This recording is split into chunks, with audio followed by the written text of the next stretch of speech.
Can I tell you what I saw? Yes. I saw a woman in a car who was waving people past. And listen, I'm a moderate Democrat. She was waving him past? No, not him, but cars. She was waving multiple cars past. If you guys haven't seen the videos, that's your fault. Did you not see her waving? You're not online. allowed to block traffic. Did you not see her specifically waving? law Wait, is that a enforcement. death sentence? If you hit a thought you cop were- with a car, yes, that's a death sentence. Okay, You're going to wait, get shot, I have a question. and you're going to I have a deserve question. If she was going to hit someone with her car, why did she first reverse, then stop, then spin her wheel? it. She didn't spin the wheel first. She did spin the wheel. accelerated. In today's video, Adam Mockler and Michael Knowles go head-to-head over ICE, use of force, due process, and whether America's immigration system is about law and order or just political theater. And what begins as a debate over one shocking incident quickly grows into a larger fight about civil rights, accountability, and who really benefits from aggressive enforcement. And then the discussion escalates even further as it moves overseas, turning Venezuela into the next battleground, where questions of U.S. intervention, regime change, and corporate interests collide with hard lessons from America's long history in Latin America. So let's dive in and see how Adam Mockler completely shuts down Michael Knowles on The Michael Knowles Show. Why She did she spun the wheel. if you want to hit It's on someone with your video. car, why would you reverse? Why would you reverse? She clearly was Wait, a why did very she confused reverse? woman.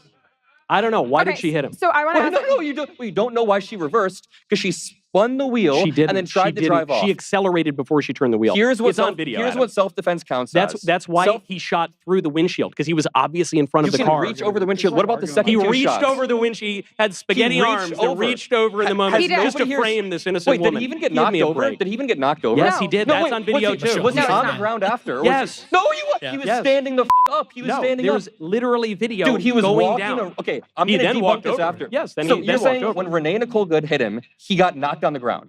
Yes. So you Okay, haven't seen so the why video. isn't there You any haven't video seen of the that? video. Wait. Did You he haven't get knocked posted on it? the ground? No. Yeah. No, he did not. No. He Thank didn't you, stand whoever's there. seen the video You back guys, there. what are He's you- still standing. He gets knocked You guys on are the all side. lying because you've been gaslit by this administration to think that ICE can do nothing wrong. Over the past Adam, year, Adam, hold on. listen. Over the past year, over the past year, we have seen clips of ICE cracking the ribs of 79-year-olds, grabbing U.S. citizens and bringing them to the ground, deporting people with no due process, and having to bring them back because they admitted there was no due process. That happened, right? They had to bring. Are we talking about? We're talking about the January 6thers, or are we talking about those Midwestern No, those grannies are getting domestic cracked by the terrorists. U.S. Marshals? No, or- if you want to talk about Oh, they're domestic domestic. terrorists, Okay, wait, got it. they're using political force to stop the certification of election. They're actual domestic terrorists. Oh, You no. want to call a 37-year-old mother who was shot in the side window a domestic terrorist? She wasn't shot in the side window. So- Adam, the bullet is through the windshield. There were You're two- just making that up. You were making up that he was knocked over, I'm and you not. can't respond to why Adam, she Adam, reversed. Adam. Why did she reverse? Adam, it's a simple question. Did she hit him with her car or not? She didn't. Did she hit him with her car or No. not?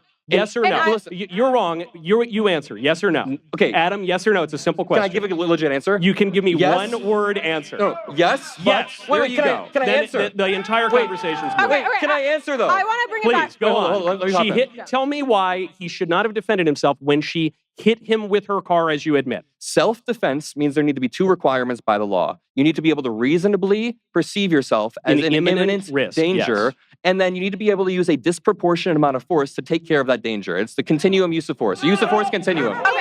I want to bring it back You have to to your. use a proportionate amount of force, right?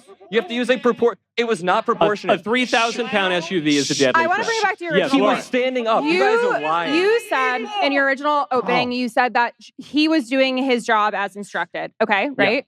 Okay, so with his instructions, surely there's some other type of escalation steps in that process before shooting her in the face 4 times and calling her a bitch. No, No? Lauren, it's a split second before she's running him over. It's not like She didn't it's not run like she him was a over. mile So there down the road. So he had a Honda. no, he she was didn't armed because he and- shot her in the face. She didn't, because she turned her Okay. wheel in reverse. Why would she? Okay, I have one final question. And Yes. then I Then it's really my want you turn. to answer this. That you Yes. you continue to kind of weave around it.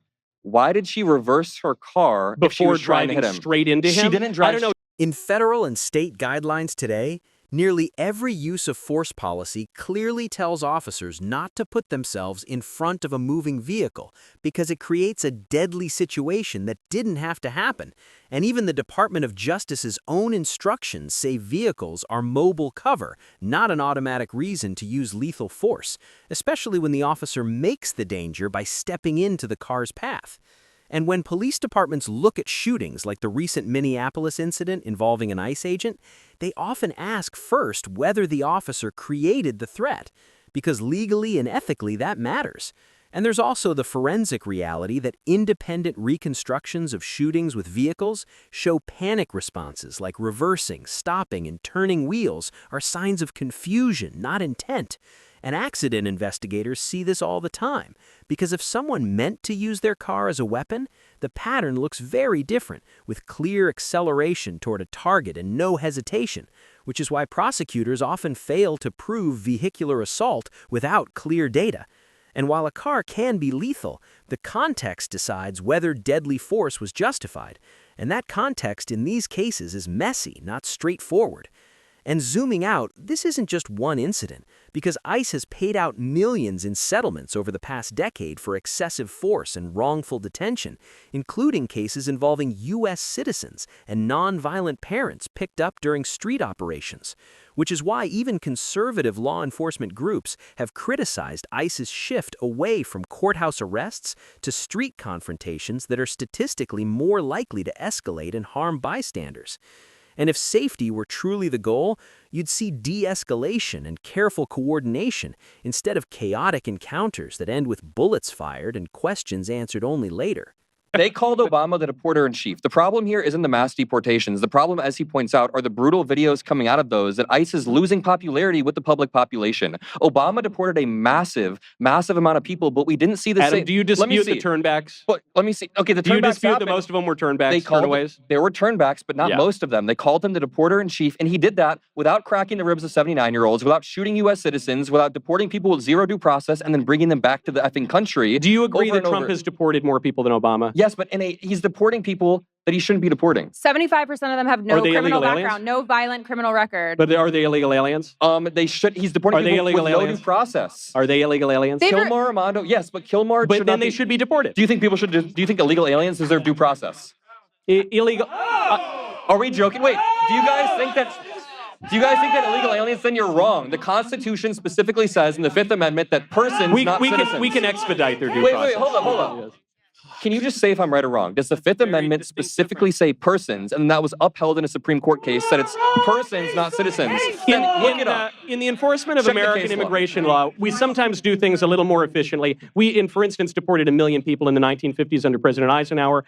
If we were to give a lengthy trial to the 16 to 30 million illegal aliens who are in the country, we would never deport virtually any of them. I'm not asking for a lengthy trial for someone like Kilmar Armando Abreu Garcia, right? The thing is, when he got deported over to El Salvador, no, I'm not. I have a pretty moderate immigration policy. I think people should be here legally. Illegal immigration should be minimized. We should know everybody that's here. But like most Americans, guys, this isn't even me living out. Most Americans do not like to see these videos that are going everywhere. Most Americans don't like to see grandmas and abuelas being pulled off the street. And I keep going back to this. There aren't that many abuelas. Come on. There are. There aren't that many. Wait. Are you okay with the U.S. citizens that have gotten caught up? So I keep going back to this case, but a 79-year-old U.S. citizen got his rib cracked by an ICE agent and is now suing the DHS. I think it's very unfortunate when it's a very small number, but when innocent people or American citizens or legal residents are caught up in these raids. The problem is illegal aliens don't walk around the country with a big sign saying, I'm an illegal alien. So the problem was created by those who allowed the millions of illegals to come in, and now Trump's cleaning up the mess. The problem is you guys can never admit when ICE does anything wrong whatsoever. No, I'll admit that. So there was an article from Slate that came out just 2 days ago where I'll never admit anything in Slate. No, this woman provided all of the receipts. This liberal woman applied for ICE, and her whole internet history, she was shitting on ICE. She smokes a bunch of weed and posts about it, and she didn't even submit the domestic battery, her history on it. Like, she didn't submit anything, and ICE still let her in. So the problem is, undertrained ICE agents are being given the funding of national militaries. Like, they're funded more than national militaries. They're masking up in such a way that emboldens them, and then they're going around and terrorizing communities. Because they're a bunch of pussies, and the administration wants because they take every incel loser from the small town high school, and they're being threatened. As they should, because they're a bunch of pussy losers. And okay, listen, if you want a job where you can go terrorize elementary school students and pepper spray them, ICE is for you. What did they do? Roosevelt High School did. What did they do after Roosevelt?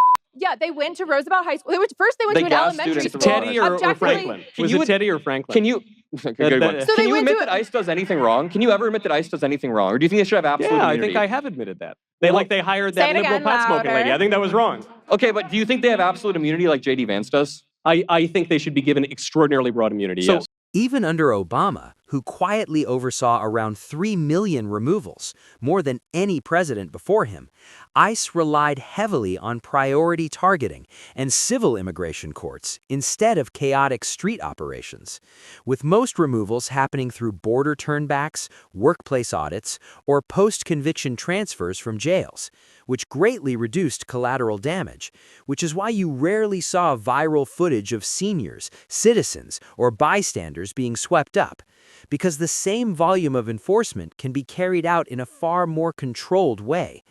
And there's also a legal reality Michael keeps avoiding. Due process isn't optional just because enforcement is inconvenient, as the Supreme Court has repeatedly ruled, going back to Yick Wo versus Hopkins and reaffirmed in Zadvitas versus Davis, confirming that constitutional protections apply to all persons, not just citizens. And while that doesn't require full jury trials for everyone, it does mean notice, a hearing, and a chance to contest mistakes. And those mistakes aren't hypothetical, because DHS's own Inspector General reports have documented thousands of wrongful detentions, including U.S. citizens over the last decade, which isn't ideology, it's the government's own records. And on the argument that they're all criminals, the evidence is brutal, as studies from the Cato Institute, the National Academy of Sciences, and even Texas DPS data show undocumented immigrants commit violent crimes at lower rates than native-born Americans. So if public safety were truly the goal, resources would be focused on violent offenders rather than random sweeps that clog courts and traumatize families. And ironically, those sweeps make enforcement harder by pushing people underground and overwhelming agents with low-risk cases. And the uncomfortable truth is this: mass enforcement can be tough or sloppy, but it doesn't have to be both. And the reason people recoil from these videos isn't softness.